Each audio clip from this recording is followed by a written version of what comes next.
Hey guys, what is up and welcome to a new League of Legends video. So with a bunch of new changes coming to the PvE and soon to be on the live servers as well, I've been getting a lot of people asking me what exactly is a Z build now, what do you get, what kind of masteries do you do? So I thought what better video to make than to simply go over all the potential Z builds that I have in mind, the masteries, the runes and all that good stuff. As a quick disclaimer guys, don't forget that I'm still testing all of these builds out and until it's been on the live server for at least a few weeks and there's no other changes happening to any of the ADC type items or even the masteries, none of these builds are necessarily final, though I do have a pretty decent idea of how they'll probably look like. So we'll talk about 3 different builds in this video. Some of them I'm a lot more confident than others that they will be probably very popular and successful. So the first one I'll talk about is going to be something I'll just simply call the standard build because this is going to be my personal favorite build unless major changes happen. Following that, I'll talk about the old new school build, which is taking the current season 5 popular Z build with the Blade of the Rune King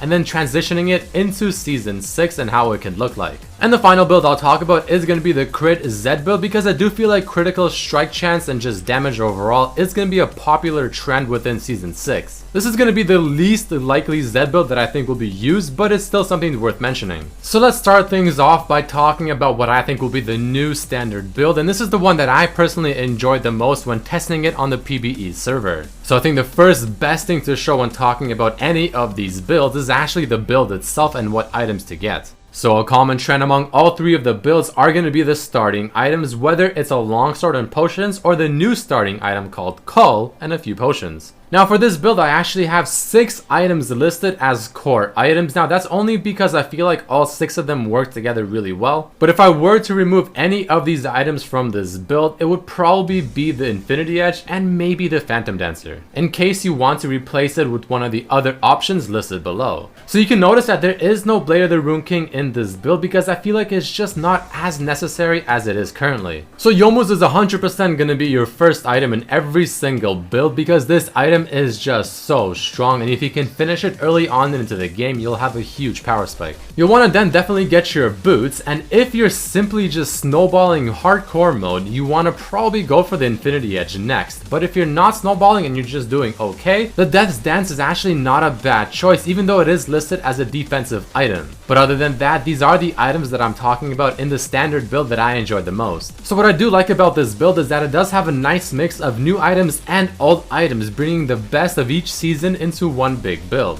with the exception of Blade of the Rune King in this build. And this build focuses on getting the raw damage early on into the game, so the Youmuu's and probably the Death's Dance, because it does have a very strong build path giving you a good amount of AD. And once you have that nice early to mid game AD and you can just simply pick off kills without too many problems, as the game continues to scale, well that's when you start building the crits, so the Infinity Edge and the Phantom Dancer. This is when you're going to need that extra spike of damage, so if you crit you'll do an insane amount of damage, you'll have 50% crit with those 2 items, and you'll have very strong dueling power and split pushing power thanks to the Phantom Dancer. It's just an overall strong build with strong items that transitions from each point of the game accordingly based on the item that you're getting next. Now the masteries that I'm running for this build, I'm sure everyone is wondering, is going to be 18 in ferocity, 12 in cunning, and absolutely nothing in resolve. I think for the most part this build should be fairly simple to understand why I chose what I did. The only one that might confuse people is why I chose in the 3rd line of the ferocity tree the lifesteal over the flat AD. Well, the flat AD talent only gives you 10 AD at level 18, which doesn't seem like it's that good. And I didn't choose to get the critical strike mastery at the bottom of the ferocity tree because you simply won't have any critical strike until mid to late game. So you'd rather have that extra early game power with the other talent.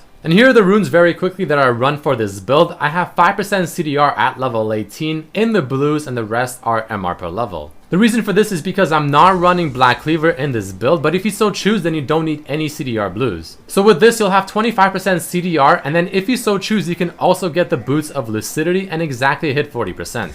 Alright guys, so that's the first build that I wanted to talk about with you that I personally again enjoyed the most and I do think will be potentially the strongest. But next let's move into the second build I'll discuss with you guys. That's going to be the old new school Z build. So again, the starting items have not changed, but the core items definitely have. So like I said, you still definitely want that Youmuu's because it is absolutely core on Z now. Following the Youmuu's, then you want to get that Blade of the Rune King because again, we're bringing the old school into the new school, and Blade of the Rune King is the standard item in the old school Z build, or I guess the current season 5 one. Black Cleaver is almost a must in this build, followed by a nice sort of defensive but overall strong Death's Dance. Now you might be wondering, why don't I have the Last Whisper item in the core items? Well, the first thing is that I don't think the new Last Whisper items are all that good because it only penetrates bonus armor, not total armor. And you also have the Black Cleaver, which does do 30% total armor, which for the most part will be better. So unless the enemy team is just stacking an absolute abundance of armor, the Black Cleaver will probably be enough.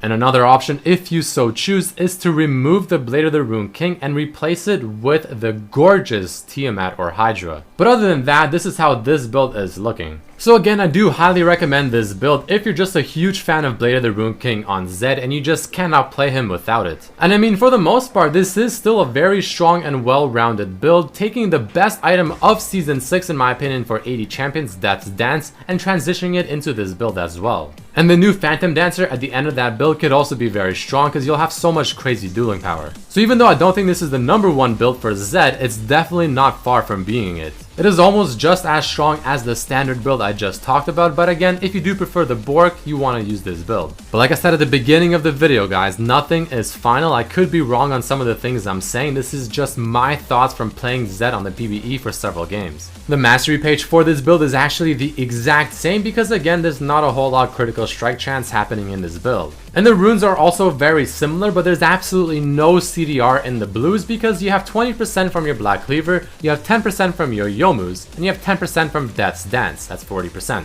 So now that we got the probably 2 core Zed builds for Season 6 out of the way, let's talk about an experimental build that I'm still trying out. Again, the purpose of this build is to try and fit what I think will be the meta for Season 6, being a lot of critical strike chance and damage. So the starting items are still the same and the Youmu's is still a core item. But then you get the Static Shift as your second item because this item has overall been increased in terms of strength in my opinion. And you're going to combine that later on with the Phantom Dancer and the Infinity Edge. With those 3 items, you'll have 80% crit chance. Now, even though you definitely don't need the 100%, if you're absolutely craving it, then maybe removing the Black Cleaver or maybe the Youmu's for a Trinity Force because it now gives 20% crit could work. Again, guys, I'm still heavily experimenting with this build to the point where I may remove the Static Shift altogether and replace it with maybe the Trinity Force or just nothing at all and instead put another flat AD item. So again, the purpose of this build is to fit in what I think will be the meta of Season 6. The early to mid-game power spike of Youmu's and Shiv will be very strong just because of the raw damage you'll have from the Youmu's and the Shiv's auto attack proc, which is dealt as magic damage, which if you have your ultimate on the target will continue doing even more damage. The issue is that there are very little defensive items in this build, the only one being Black Cleaver if you so choose to get it. But this is definitely more of a for fun type build and not something that you should take super seriously.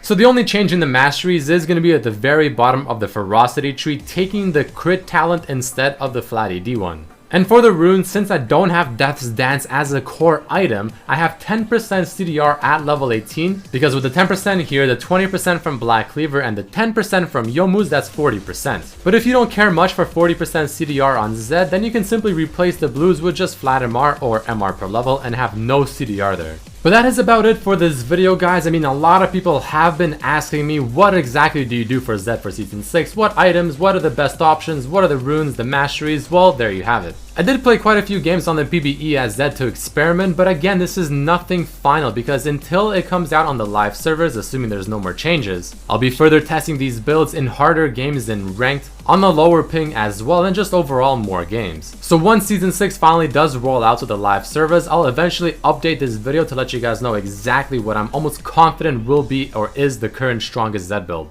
But this is at the moment what I'm thinking of right now. So I hope I did finally answer your questions, and if you did enjoy this video, guys, definitely hit that like button and subscribe if you haven't. Check out my other videos as well, and the ones covering the new changes on the PvE, and I'll see you guys for the next one. Peace.